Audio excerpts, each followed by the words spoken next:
नमस्कार दोस्तों, एक और नए वीडियो में आप सभी का स्वागत है।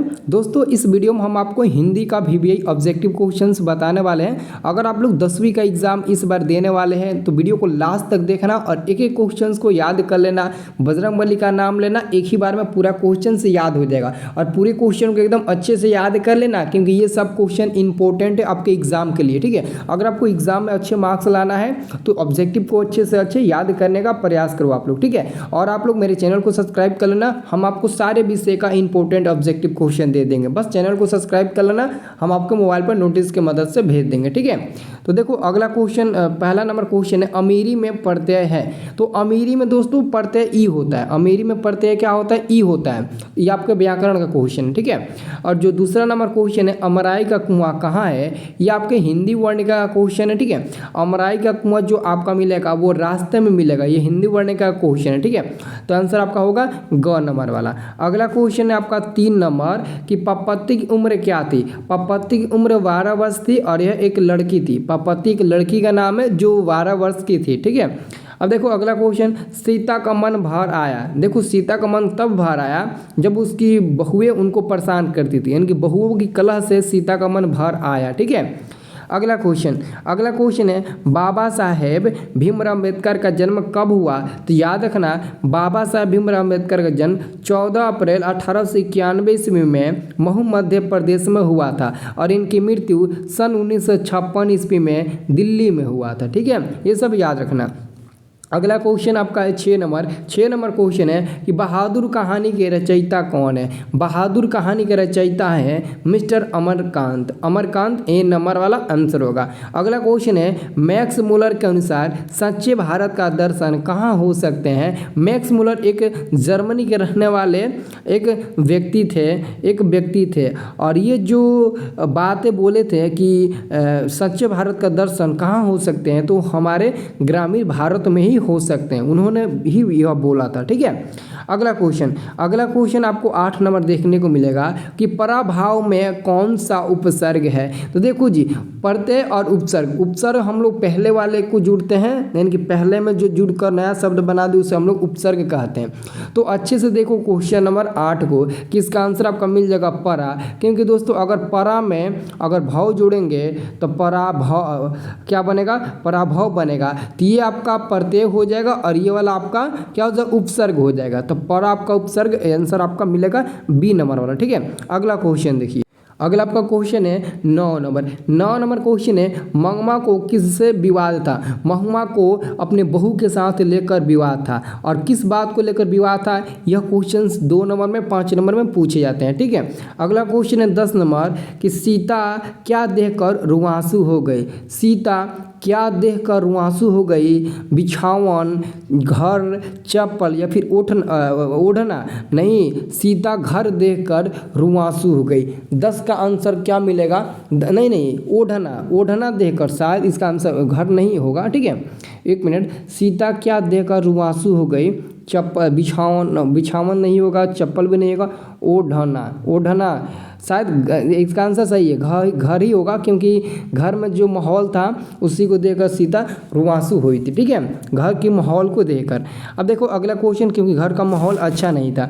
अगला क्वेश्चन है द्विवेदी जी को किस कृति पर साहित्य अकादमी पुरस्कार मिला। तो 11 का आंसर होगा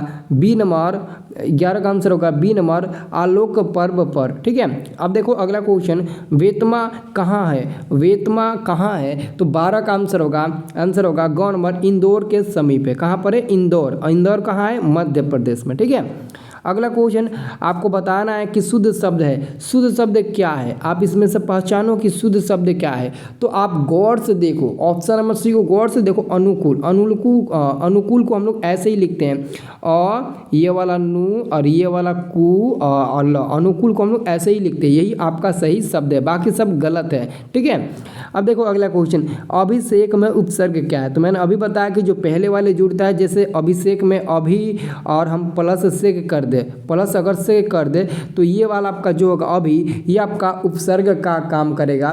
तो उपसर्ग बोले तो आंसर हमारा हो जाएगा ये डी नंबर वाला, यानी कि घ नंबर अभी उपसर्ग होगा। अब देखो अगला क्वेश्चन, हाथ खाली होना। हाथ खाली होना मुहावरे का अर्थ क्या है जी? तो हाथ खाली होना मुहावरे का जो अर्थ होता है, पास पैसा न होना, हाथ खाली होना मुहावरे का अर्थ होता है। अगला क्वेश्चन है, जारशाही कहाँ थी? तो जारशाही रूस में थी। 16 का आंसर होगा ए नंबर, जारशाही रूस में थी। ठीक है, अब देखो अगला क्वेश्चन।